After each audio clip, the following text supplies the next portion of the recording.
Laudetur Jesus Christus. Vatican and World News.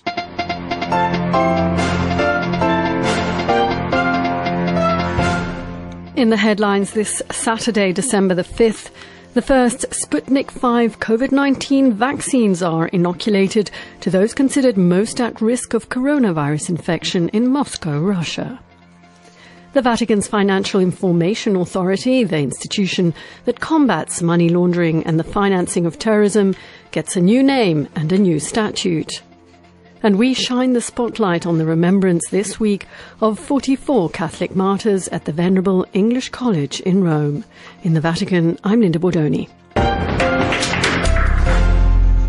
Russia has become the first known country to launch a massive immunization official effort against the COVID-19 virus.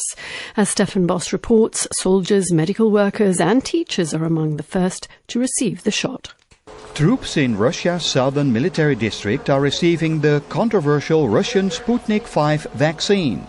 Here in the district city of Vladikavkaz, a uniformed man tries to smile as nurses check his temperature, blood pressure and lungs before he receives the injection. He isn't alone. Russia's government says it plans to vaccinate more than 400,000 troops.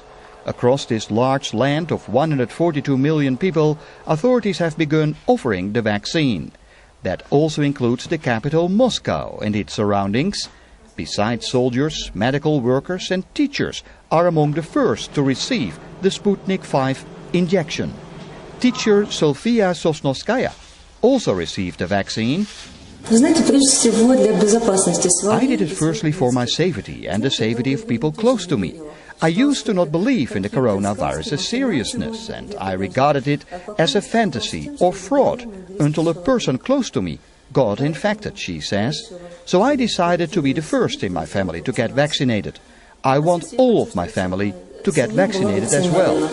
Developers claim the vaccine is 95% effective and causes no significant side effects. Dr. Andrei Osipov of a hospital in the Moscow region agrees. He says they now begin vaccinating people of the general public. We have vaccinated several people who are older than 60. There have been no side effects. The vaccination goes on successfully, Dr. Osipov claims. But critics counter that Sputnik 5 is still undergoing mass testing and say it was rushed through in the lucrative race for a vaccine. Last month, Hungary's plans to import and possibly use the Russian vaccine as one of the first nations outside Russia was condemned by the European Union. Its European Commission, the EU's executive, said it could raise safety concerns and damage trust in potential shots. But in Russia, thousands of people have already registered to get the first of 2 jabs over the weekend. However, it is unclear how much Russia can manufacture. Producers are only due to make 2 million doses of the vaccine by the end of the year, in time for Orthodox Christmas. For Vatican Radio, Vatican News, I am Stefan Bos, reporting. Boris Johnson and European Commission President Ursula von der Leyen are to speak later today as they try to break the post-Brexit trade deal stalemate. The leaders were called in after negotiators for the two sides said significant divergences remain following a week of intensive talks. Sticking points include fishing rights, rules on state subsidies for businesses, and arrangements for policing any deal. The UK left the EU on the 31st of January but remains under EU trading rules until a transition period ends on the 31st of December. Venezuela holds an election on Sunday to decide the composition of its National Assembly. As James Blears reports, it's certain to be dominated by the ruling Socialist Party, as the opposition is shunning and boycotting the process. The National Assembly is the last political bastion standing against the administration of President Nicolas Maduro, but the opposition insists that there's no chance whatsoever of this election being free, fair or impartial. Accordingly, they're holding their own separate yet simultaneous referendum. in spite of harder, harsher and deeper biting sanctions, especially from the United States, which have added to Venezuela's slump and the misery of its recessionary crisis. Nicolas Maduro has survived due to the support of the country's armed forces, who've remained loyal to him throughout. Incoming US President Joe Biden, who hasn't shied away from calling Maduro a dictator, is likely to further tighten the turn of the political, diplomatic and economic screw from Washington on Caracas, even though the support of China and Russia for Venezuela remains intact. Opposition leader Juan Guaido has been recognized as legitimate president by more than 50 nations, but has yet to occupy the top spot. Meanwhile, Maduro is determined to keep it in the family, hence his wife and son are among the congressional candidates. The US Department of Justice is offering a $15 million reward for the arrest of Nicolas Maduro, condemning him as a narco-terrorist. While the elections on Sunday already seem to be a foregone conclusion, his detention and ensuing fate remain very much open to doubt. For Vatican News, James Blair is reporting. Argentina has passed a new tax on its wealthiest people to pay for medical supplies and relief measures amid the ongoing coronavirus pandemic. Senators overwhelmingly approved the one-off levy dubbed the millionaire's tax on Friday. Some 12,000 people will have to pay. Pope Francis sent a telegram today to express his condolences for the death of Professor Giuseppe Della Torre. The Italian jurist served as president of the Tribunal of Vatican City-State for over 20 years. Devin Watkins has the story. Professor Giuseppe Della Torre del Tempio di Sanguinetto, an Italian jurist whose family had served the Pope for 3 generations, died on Thursday at the age of 77. His death came as a result of complications connected with COVID-19. In a telegram signed by Cardinal Secretary of State Pietro Parolin, Pope Francis expressed his nearness to the late professor's family and praised his dedication to the Church. The Pope recalled his luminous Christian witness and solemn dedication in his various roles at the service of the Holy See. Pope Francis also sent his apostolic blessing and assured his prayers for Della Torre's eternal repose. The professor served as president of the Tribunal of Vatican City-State from 1997 until 2019. He was also rector of Rome's LUMSA University from 1991 until 2014.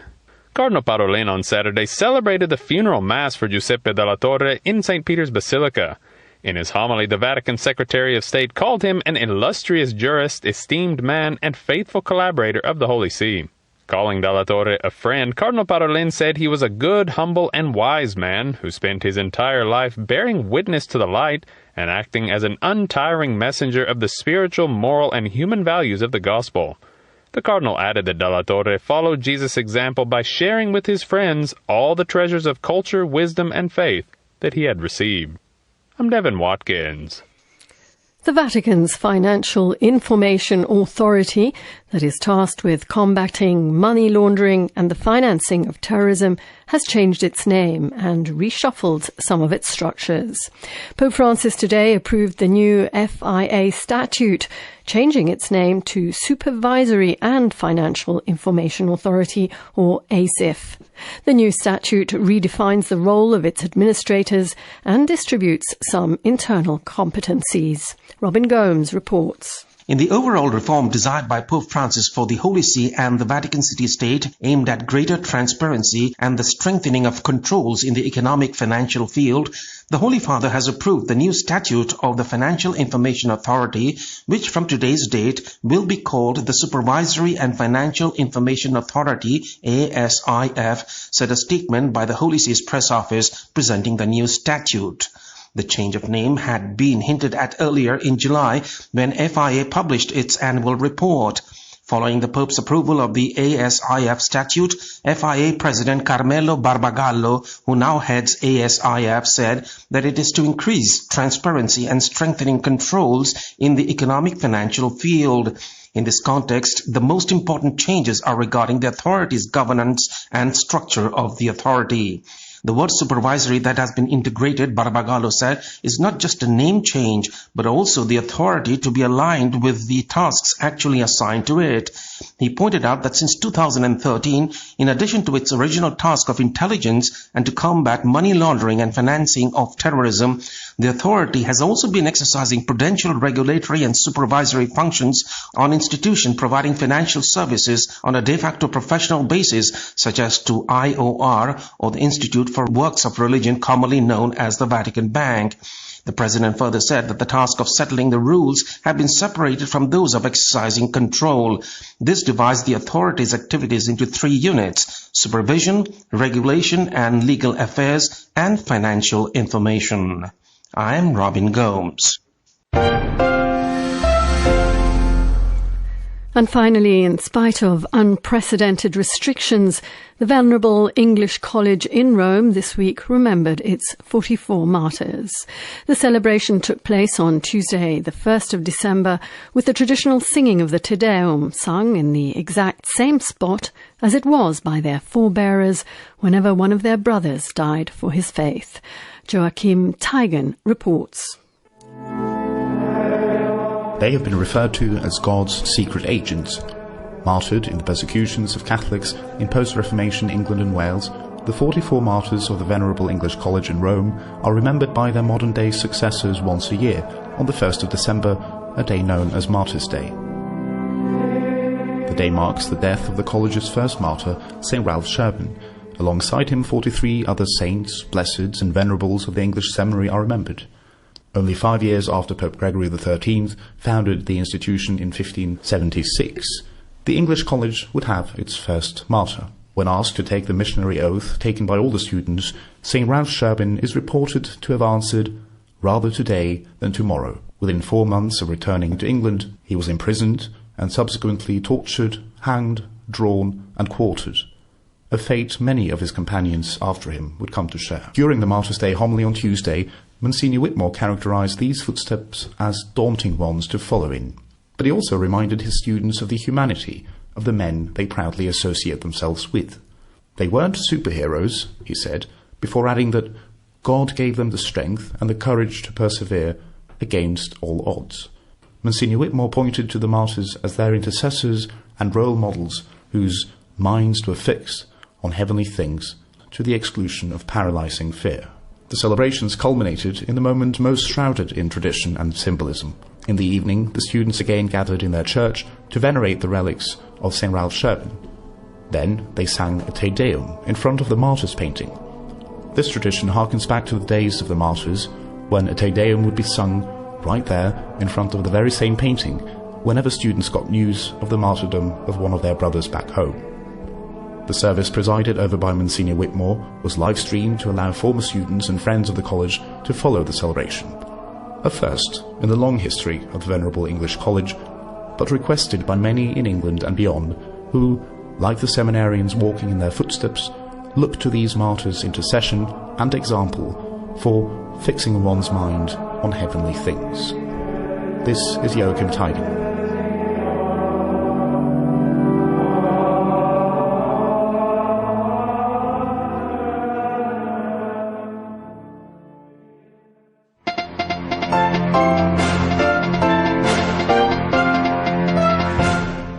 And that brings us to the end of this edition of Vatican and World News.